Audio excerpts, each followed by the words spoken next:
Hello and welcome to another math video. Today we're taking a look at Chapter 6, Section 5, solving equations by factoring. So really looking at using the zero factor property. I prefer to call it zero product property usually. So we've been going through a lot of factoring methods lately, but really once we get something factored, then our methods for solving them really just come down to this zero factor property, which says that if you have a product of two terms and that product equals 0, that one or the other of those must equal 0. So that's what we're looking at for this one. For example 1 here, it's already factored. So really we just take each of those factors and set them equal to 0. And in this case, we'd have the x plus 6 equals 0 and 2x minus 3 equals 0. Here we would subtract the 6, and we get x equals negative 6. Here we would add 3. We get 2x equals 3. And then from there, we would just divide both sides by 2. We get x equals 3/2. So those are the two solutions for that one, 3/2 and negative 6. Of course, they're not always going to be factored for us right away, so we'll have to be doing some of that. And here's a 5-step process for solving a quadratic equation by factoring. First thing we look at doing is we're going to put it into standard form. So rewrite it so that one side is equal to 0. And it's going to be fairly common that that will be the case, like this one here, but also sometimes that won't be the case. From there, we factor the polynomial, use the zero factor property, which sets each factor equal to 0, solve those, and then again it's solving equations, so it's always a good idea to check the solution or each solution in the original equation. So for example 2 part A, we would need to subtract the 2 from both sides first. So we'd have 2x squared plus 3x minus 2 equals 0. From there, it's our basic factoring methods that we would have to use. There's a few different ways you could factor this polynomial.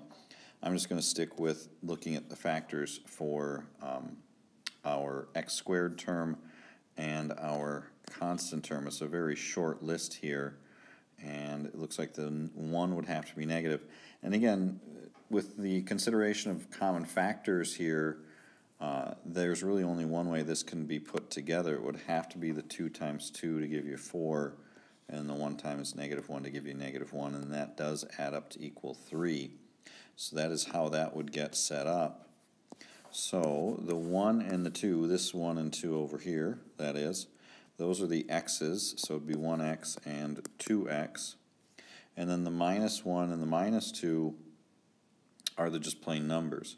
Now the 2 multiplies the 2, so the 2 goes here, and then the minus 1 would have to go there. So x plus 2 times 2x minus 1, that does, again, equal 0. So we would set x plus 2 equal to 0. Most of the time, though, we just look at that and figure out that if x plus 2 equals 0, that x would equal negative 2. So if you just jump right to there, that's fine. It might be a little bit more necessary to write out what's going on for something like a 2x minus 1 equals 0. But really we just add the 1 and then divide by 2. We get x equals 1/2. And again, it doesn't take too much to plug those back into the original equation to make sure that works. So worth your time there, especially if it's a test or quiz, to check those answers. The other example we've got here, 4x squared minus 4x plus 1. Again, we'd be looking at trying to factor that one. Let's see, it is possible that this could be a perfect square trinomial. If I look at that, because it's got a 4x squared and it's got a 1, those are both perfect squares. So that's what I'm seeing here, perfect square, perfect square. Again, what we do then is we square root the 4x squared, that gives us 2x. Square root the 1, we get 1. And we find that product and we double it. Well, that is 4x. And we've got a minus 4x in the middle. So that means that this is a perfect square trinomial. So it actually factors as 2x minus 1 squared. Again, you could use the zero factor property at this point, or you could even, let me fix that a little bit, or you could even just square root both sides of the equation. Since it's 0, you would just get 0 on the right side. Either way that you think of that, really it comes down to the point where we're saying, well, what makes 2x minus 1 equals 0? Oh, and heck, we just figured that out before, so x equals 1/2 again for this one. If it comes up, that does have a multiplicity of 2, in case that's important for whatever it is that you're working on. And if you don't know what multiplicity is, it's probably okay that you don't need to worry about that. Here we've got a quadratic equation, but it's got a missing constant term. So we've got a 4z squared there, minus a 20z, but there's no just plain old like plus 5 or anything like that. What that does mean then is that there is a common factor here of z. So we can factor a z out, and actually we can factor a 4z out. That leaves us with z minus 5.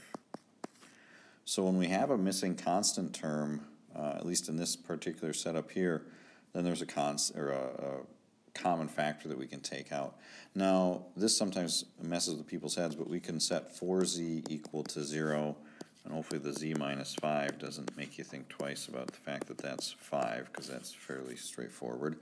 But sometimes the 4z equals 0 messes people up, but really all we're doing there is dividing by 4, and we get z equals 0, because 0 divided by 4 is 0. And again, it's an equation, so worth your time to plug that in and check to make sure that that works. Next, we got the 3m squared minus 108. So this has got a missing linear term, and that means that it doesn't have an m term. So with that, what we can do is we can just isolate that m squared. So if we isolate that, we would add the 108 to both sides first. So we get 3m squared equals 108. Divide both sides by 3. Let's see, so it'd be 36. And then since we have the m squared by itself, then we can go ahead and square root both sides of the equation. Now one thing to remember when we do that is that does throw the plus minus in front of that square root of 36, so it's positive and negative 6. Again, good idea to plug that in to make sure that that does work, and it does. But again, a good idea always to check. Here, we're going to have to do some rewriting, and actually quite a bit of rewriting with this one. So both sides need a little bit of work there. On the left side, we're going to have to multiply the 2q plus 1 by the q plus 1. Again, I recommend boxing that. If you like FOIL, you can do that. And actually, you know what? These q's are annoying me, so I'm going to switch these to x's. So 2x plus the 1, x plus the 1. So again, I'm just finding this product. The box is just a way, of course, you guys all know this, but just a way to keep track of the 4 products we need to find. And then we can combine our like terms, which we got the x and 2x there. So x and 2x makes 3x. So that's the left side. On the right side, we just need to distribute that 2 through. So we get 2 minus 2x plus 6. We can combine the 2 and the 6, so we get a negative 2x plus 8 when we do that. Now it is quadratic, so we want to get everything to the same side, so we would add 2x and subtract 8 from both sides there. Let's see, so it doesn't affect my x squared term at all, but we get 2x squared plus 5x minus 7 equals 0. So now we're trying to factor this.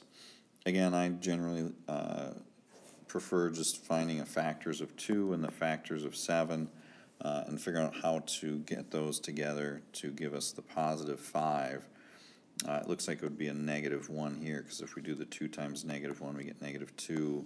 The 1 times 7 would be 7. Add those together, we get a positive 5. Now, this means we still need to translate what that is into a binomial times a binomial. But this would be an x and a 2x, or if you wanted to switch back to the actual ones, you could use q's, but again, q's kind of annoy me. See, the 2 multiplies the negative 1, so if the 2 is here, that means the minus 1 has to be over here. So minus 1, and that means then that the plus 7 goes right there. Again, we are solving this, so we set the x minus 1 equal to 0. Hopefully we'll all see that that means x is 1. And we set the 2x plus 7 equal to 0, so 2x would equal negative 7, because we would subtract 7 from both sides, and x would equal negative 7/2, because we would divide both sides by 2. And then here we've got a third degree polynomial, although once we get it equal to 0 by adding the 6x to both sides, we've got a negative x cubed plus x squared plus 6x, and that's going to equal 0. So I can factor an x out of that, and actually let me factor a negative x, because I want my leading coefficient to be positive. So take a negative x out of that. That leaves me with x squared minus x minus 6. Now one thing that we, just make that 2 look a little better. One thing, you do not want to divide both sides of the equation by x, because that would eliminate a solution. So we don't want to do that. We could divide both sides by negative 1 to get rid of the negative, but I'm just going to leave it. It doesn't really make it any tougher to find the actual solutions. So the negative x is going to kind of just hang out there.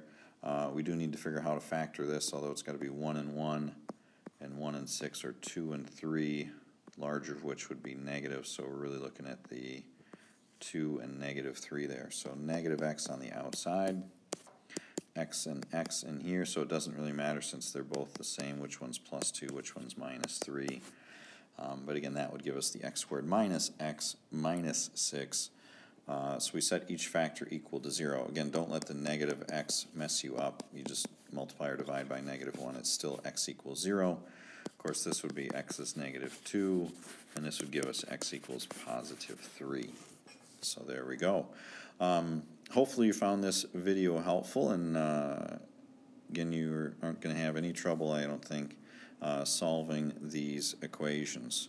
So go out there, get some practice done, and as always, thank you for watching.